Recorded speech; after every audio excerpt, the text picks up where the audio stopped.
Idea தான். ஏன்னா ரொம்ப வெயிலாக இருக்குது. அப்படியே அது ஒரு நாள் அப்படியே ஹைட்ரேட் ஆகிடுது ரொம்ப. நான் நேற்று பார்த்தேன், கொஞ்சம் போட்டிருந்தான். அது பார்த்தா இன்னைக்குள்ளே ஃபினிஷ் பண்ணியிருக்காங்க. நல்லா நிறைய இடத்துல அது மாதிரி போட்டால் கொஞ்சம் நல்லாயிருக்கும். ரொம்ப வெயிலாக இருக்குது. அதே மாதிரி தண்ணி அது போலலாம் வச்சா கொஞ்சம் யூஸ்ஃபுல்லாக இருக்கும்னு நினைக்கிறேன். ஆமாம், இது நல்லா இருக்கு. மற்ற நேரம் வெயில்னா எல்லாரும் அங்கே நிழலாக இருக்குது, அந்த இடத்துல போயிட்டு சிக்னல் தாண்டி நின்றுடுவாங்க. இப்போ வந்து கொஞ்சம் இந்த ரூல்ஸை ஃபாலோ பண்ணி இங்கேயே நிற்கிறாங்க. அங்கே போகாமல் கொஞ்சம் நிறைய பேருக்கு வெயிலில் இதுவாகாமல் இங்கேயே இருப்பாங்கன்னு நினைக்கிறேன். இல்லை, ஆக்சுவலாக நான் ஒரு 4 நாள் லீவ் கழிச்சு நீ தான் வரேன். ஸோ இப்போ தான் பார்க்குறேன். அதை சரி, பார்க்கும்போது சந்தோஷமாக தான் இருக்குது.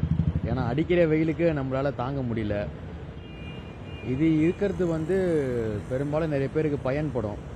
ஏன்னா நம்ம அடிக்கிற வெயிலில் வந்து போயிட்டுருக்கும் போதே நம்மளால் அந்த வெயில் தாங்க முடியாது. அதுவும் நின்றுட்டு இருந்தால் ரொம்ப அதிகமாக நம்மளால் வெயில் தாங்க முடியாது.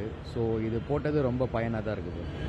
இன்னும் பல இடங்களில் ஏதாவது நீங்கள் இங்கே அதிகமான போக்குவரத்து இருக்குது, இங்கே சிக்னல் நேரம் அதிகமாக இருக்குது, இந்த மாதிரி இடங்களில் போடணும் அப்படின்னா எந்த மாதிரி இடங்கள்? எனக்கு தெரிஞ்சு நந்தனம் போடலாம். நந்தனம் சிக்னல் அது ரொம்ப நேரம் ஆகும். ஸோ அங்கே போடலாம். அப்புறம் தேனாம்பேட் சிக்னல் அந்த மாதிரி இடங்களில் போடலாம். மாநகர சார்பில் இந்த மாதிரி பந்தல் போட்டிருக்காங்க வெயில் காரணமாக, எப்படி பயனுள்ளதாக இருக்குன்னு நினைக்கிறீங்க? பயனுள்ளதாக இருக்கும் ப்ரோ. ஏன்னா இந்த இடத்துலலாம் சிக்னல் ரொம்ப நேரம் நிற்கிற மாதிரி இருக்கும், போட்டால் நல்லது தான். இந்த 30 செகண்டு இந்த மாதிரி வெயில் நிற்கிறதுக்கும் இந்த மாதிரி இடத்துல நிற்கிறதுக்கும் எந்த மாதிரி இருக்கும்?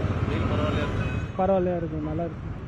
இதுமாரி சிக்னலில் இந்த சைடில் அதிகமாக டிராஃபிக் ஆகும். எல்லாமே நம்ம பார்த்துட்டு இருக்கிறோம், தினமும் டிராஃபிக் ஆகும்.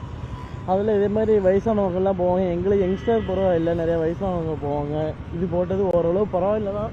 அங்கே தண்ணி வச்சுக்கிறாங்க, அது பதிலாக மோர் அந்த மாதிரி வச்சுருந்தா கொஞ்சம் யூஸ்ஃபுல்லாக இருக்கும். ஐயோ முடியல ப்ரோ, சின்ன பசங்க எங்களாலே முடியல. வயசானவங்க நினச்சா தான் கொஞ்சம் கஷ்டமாக இருக்குது ப்ரோ.